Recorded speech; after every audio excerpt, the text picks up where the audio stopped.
கர்நாடக முதல்வர் பதவியிலிருந்து விலகும்படி எடியூரப்பாவுக்கு பாரதிய ஜனதா மேலிடம் உத்தரவு பிறப்பித்துள்ளது.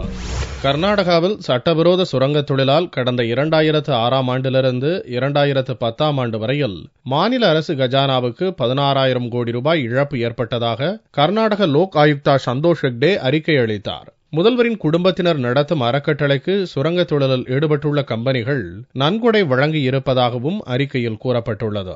இதனால் எடியூரப்பாவின் முதல்வர் பதவிக்கு கடும் நெருக்கடி ஏற்பட்ட போதும் பதவி விலக மாட்டேன் என்று பிடிவாதமாக கூறினார். இந்நிலையில் டெல்லியில் பாரதிய ஜனதா கட்சியின் உயர்மட்ட குழு கூட்டம் கட்சித் தலைவர் நிதின் கட்காரி வீட்டில் வியாழனன்று கூடியது.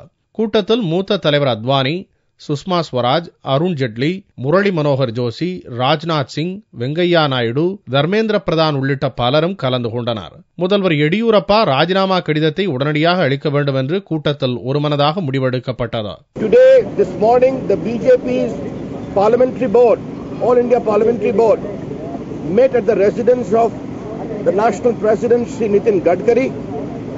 In the meeting, Shri Advani ji, Shrimati Sushma Swaraj, Shri Arun Jaitley, Shri Rajnath Singh, Venkaiah Naidu ji and all other members were present.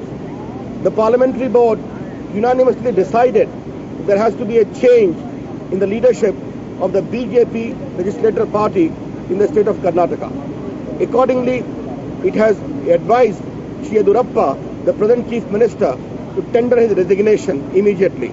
August 1ஆம் தேதி துவங்கவுள்ள பார்லிமெண்ட் மழைக்கால கூட்டத்தொடரில் ஸ்பெக்ட்ரம் உள்ளிட்ட பிரச்சனைகளை கிளப்புவதற்கு பாரதிய ஜனதா திட்டமிட்டிருந்த நிலையில் எடியூரப்பா விவகாரத்தை காங்கிரஸ் கையில் எடுக்க வாய்ப்பு கொடுக்கக்கூடாது என்பதற்காக இந்த முடிவை பாரதிய ஜனதா மேலிடம் அவசரமாக எடுத்துள்ளது.